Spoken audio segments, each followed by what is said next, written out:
சனி பகவான் எப்பவுமே 3, 6, 11 இந்த 11ஆம் வீடு ரொம்ப சர்க்கிள் பண்ணிக்கணும். இந்த இடத்துல சனி இருக்கும் போது உச்சபட்ச பலனை தருகிறது.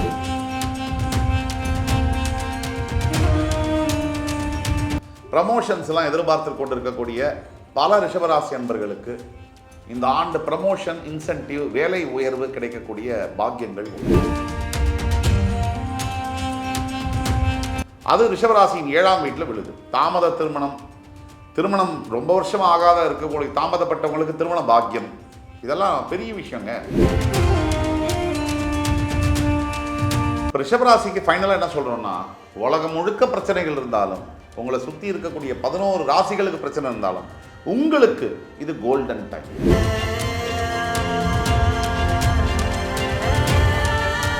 இந்த வாய்ப்பை நழுவ விடாதீங்க, பயன்படுத்தி கொள்ள வேண்டும். இதுக்கு தான் முக்கியமாக சொல்கிறோம். ரிஷபராசி அன்பர்கள் செய்ய வேண்டிய 2 விஷயம் பரிகாரம். 1 சிவ ஆலயங்களில், 2 துர்க்கை அம்பா. இது 2ஐயும் நீங்கள் செஞ்சீங்கன்னா போதும்.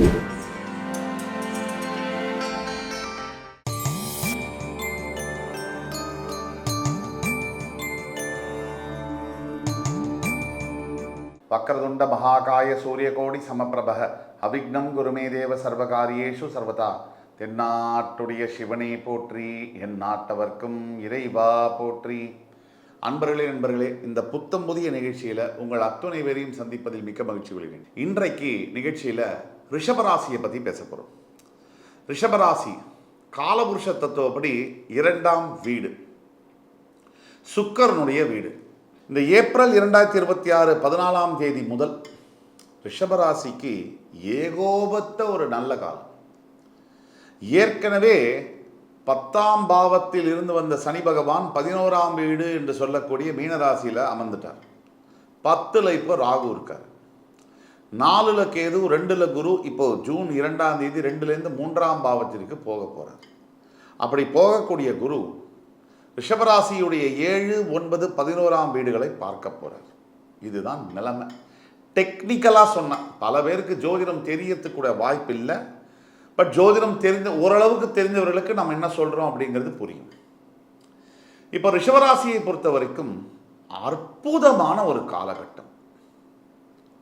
பல ஆண்டுகளாக ரிஷபராசிக்கு இந்த வீடியோவில் எப்படி கொண்டு போக போகிறோன்னா, இன்ட்ரடக்ஷன், அறிமுகம் தவிர ஒட்டுமொத்த ப்ரிடிக்ஷன்ஸு, அதுக்கு பிறகு கிரகங்களுடைய நிலைமை என்ன, அதுக்கு பிறகு நம்ம வாழ்க்கையில் இருக்கக்கூடிய காதல், படிக்கக்கூடிய மாணவர்கள், வேலை சம்பந்தப்பட்ட விஷயங்கள், பணம், கடன் சம்பந்தப்பட்ட விஷயங்கள், இப்போ என்ன நடந்துட்டுருக்கு, இனிமேல் என்ன தான் நடக்க போகுது, எல்லாருக்கும் தெரியும் இப்போ என்ன நடந்துட்டு இருக்குதுன்னு. இனிமேல் என்ன நடக்க போகுது அப்படிங்கிறது தான் கேள்வி.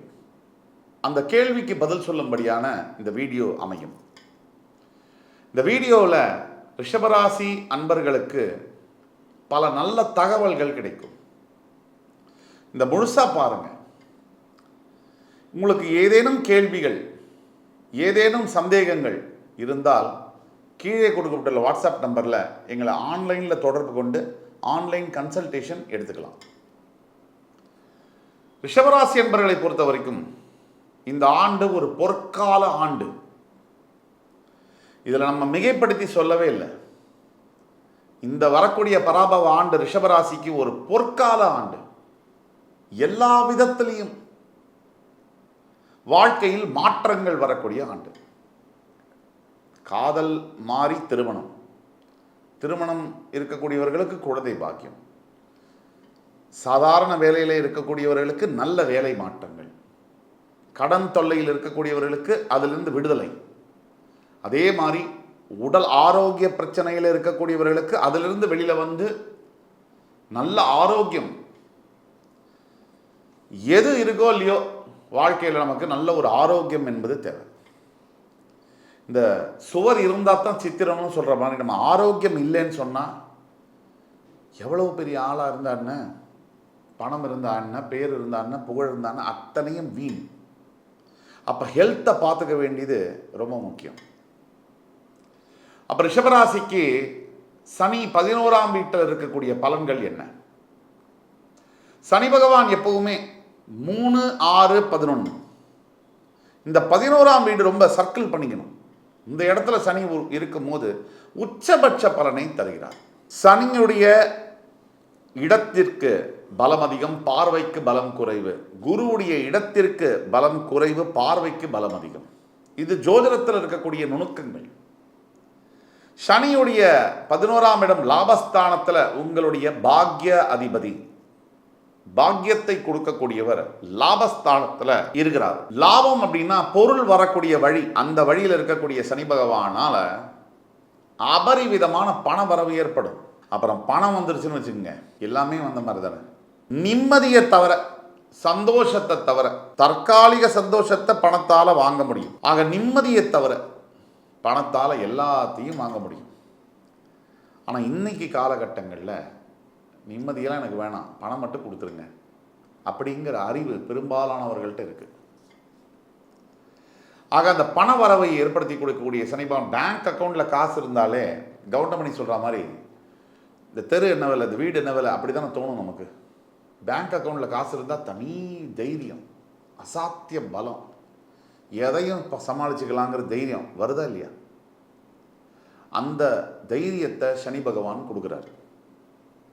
அதை தவிர நீங்கள் இப்போ பார்த்தீங்கன்னு சொன்னால் 10ஆம் இடத்துல இருக்கக்கூடிய ராகுனால வேலை செய்யக்கூடிய இடத்துல பதவி உயர்வுகள் கிடைக்கும். ப்ரமோஷன்ஸ்லாம் எதிர்பார்த்து கொண்டு இருக்கக்கூடிய பல ரிஷபராசி அன்பர்களுக்கு இந்த ஆண்டு ப்ரமோஷன், இன்சென்டிவ், வேலை உயர்வு கிடைக்கக்கூடிய பாக்கியங்கள். ராகு எப்பவுமே ஏற்றத்தை கொடுக்கக்கூடிய கிரகம். ஏற்றத்தை கொடுத்து மறுபடி வீழ்த்தி பாடத்தை கற்றுக் கொடுப்பார் ராகு. விஸ்தரிக்கும் தன்மையுடைய ஒரு கிரகம் ராகு. அப்படின்னாலே எக்ஸ்பான்ஷன், மேக்னிஃபிகேஷன். ஆக ராகு இதெல்லாம் கொடுப்பார். இந்த சனி 11ஆம் இடத்துல உட்காரும் போது 3 பாயிண்ட் முக்கியமாக நீங்கள் கவனிக்கணும். உழைப்பு இருந்தால் தான் பலன் கிடைக்கும். சனி உழைக்க வச்சு தான் ஊதியத்தை கொடுப்பார். சுக்கிரன் மாறி குரு மாறி சடனாலாம் லக்கலெல்லாம் வராது. உழைச்சால் அதிகப்படியான வருமானம். இதுக்கு முன்னாடி நம்ம 1000 ரூபாய்க்கு வேலை செஞ்சு 100 ரூபா சம்பளம் வாங்கியிருப்போம். இப்போ 1000 ரூபாய்க்கு வேலை செஞ்சோம்னா 10,000 ரூபாய் கிடைக்கும். ஆக சனியுடைய ஆற்றல் அளப்பரியது. சனி பகவான் கொடுக்கக்கூடிய விஷயங்களும் கூட நம்ம கூட வாழ்க்கை கடைசி வரை கூட வரும். ஆக பூர்வீக சொத்து இதையெல்லாம் தரக்கூடிய நேரம் இது. கோர்ட்டில் இருக்கக்கூடிய வம்பு வழக்குகள், கோர்ட்டில் இருக்கக்கூடிய பிரச்சனைகள், சொத்து விவகாரங்கள் இதெல்லாம் தீரக்கூடிய ஒரு நேரம். இப்போ நாம் பேசக்கூடியது எல்லாமே கோச்சார ரீதியான பலன்கள். கோச்சாரம்னா இப்போ இருக்கிற பலன்கள். உங்களுடைய பிறப்பு ஜாதகம் அந்த பலன் தான் மேலோங்கி நிற்கும். உங்களுடைய பிறப்பு ஜாதகம் 75% வேலை செய்யும். நாம் சொல்லக்கூடிய கோச்சார பலன்கள், பொது பலன்கள் ஒரு 25%லேருந்து 40% வரைக்கும் வேலை செய்யும்.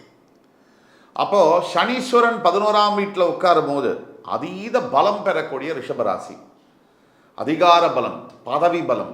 சில பேருக்கு பதவி கிடைக்கும், பதவியில் பெரிய பொறுப்பு கிடைக்கும். இதெல்லாம் பார்க்க தான் போகிறோம். ரிஷபராசியில் இருக்கக்கூடிய அரசியல் தலைவர்களுக்கு பெரும் பதவிகளும் பணமும் பொருளும் கிடைக்கக்கூடிய நேரம். அடுத்தபடியாக 2ஆம் வீட்டில் இருக்கக்கூடிய குரு பகவான் 3க்கு செல்வார். ஜூன் 2ஆம் தேதி மாறுவார். இந்த பலன்கள் என்ன அப்படின்னு கேட்டிங்கன்னா, உங்களுடைய 7, 9 வீடுகள், அதாவது 7, 9, 11ஆம் வீடுகள் பலம் பெறுகின்றன. இதனால் என்ன அப்படின்னு பார்த்தோம்னா, கல்யாணம், முக்கியமாக ரிஷபராசியில் என்ன, காதல் வயப்படாத ரிஷபராசி என்பவர்களை சல்லடை போட்டு தான் தேடணும். இந்த காதல் வர பயப்படுங்க அவங்களுக்கு கல்யாணமாக மாறக்கூடிய யோகம், காதல்லேருந்து திருமண யோகம்.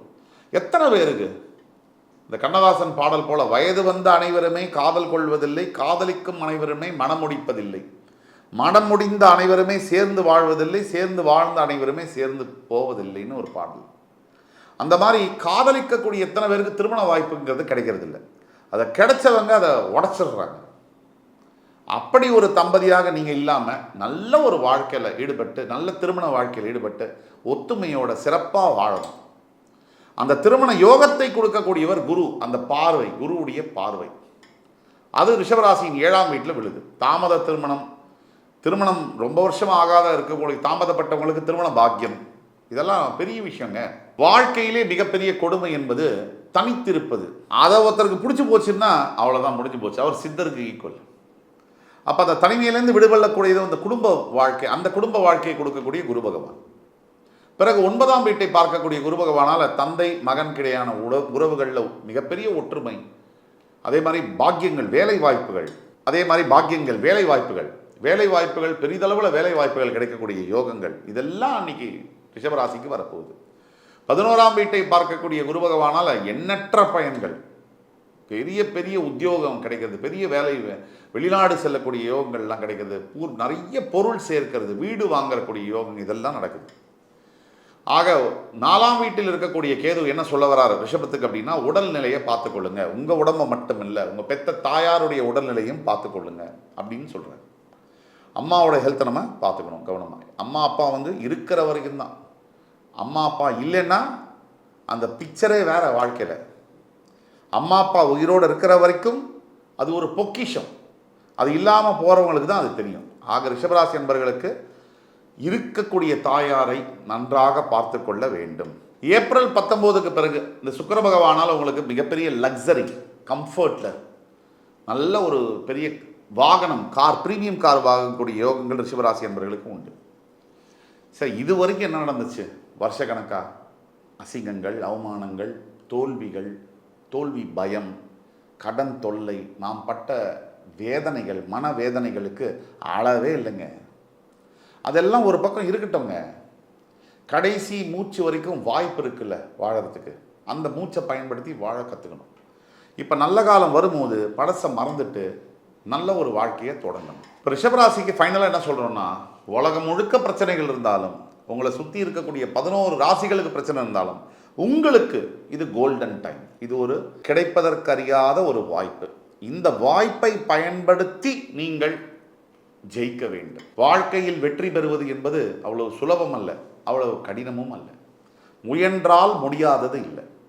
முயற்சி இல்லாதவர்களுக்கு தான் இந்த அதிர்ஷ்டத்தை நம்பி காத்திருக்க வேண்டும். முயற்சி இருப்பவர்களுக்கு அதிர்ஷ்டம் அவர்களுக்காக காத்திருக்கும். ஆக நீங்கள் கொஞ்சம் ட்ரை பண்ணிங்கன்னா அந்த ஃபார்ச்சூன் சொல்லக்கூடிய லக்கு உங்களுக்காக வெயிட் பண்ணும். இதுதான் வித்தியாசம். இந்த வாய்ப்பை நழுவ விடாதீங்க, பயன்படுத்தி கொள்ள வேண்டும். இதுக்கு தான் முக்கியமாக சொல்கிறோம். ரிஷபராசி அன்பர்கள் செய்ய வேண்டிய 2 விஷயம் பரிகாரம். 1, சிவ ஆலயங்களில் ஞாயிற்றுக்கிழமை தோறும் நீங்கள் செல்ல வேண்டும். 2, துர்க்கை அம்பாளை வழிபட வேண்டும். இது 2ஐயும் நீங்கள் செஞ்சீங்கன்னா போதும். உங்களுக்கு நீங்களே நினச்சி பார்க்க முடியாத அளவிற்கு உங்களுடைய வாழ்க்கை மேலே ஜெயித்து கொண்டே போகும். இதுதான் உண்மை.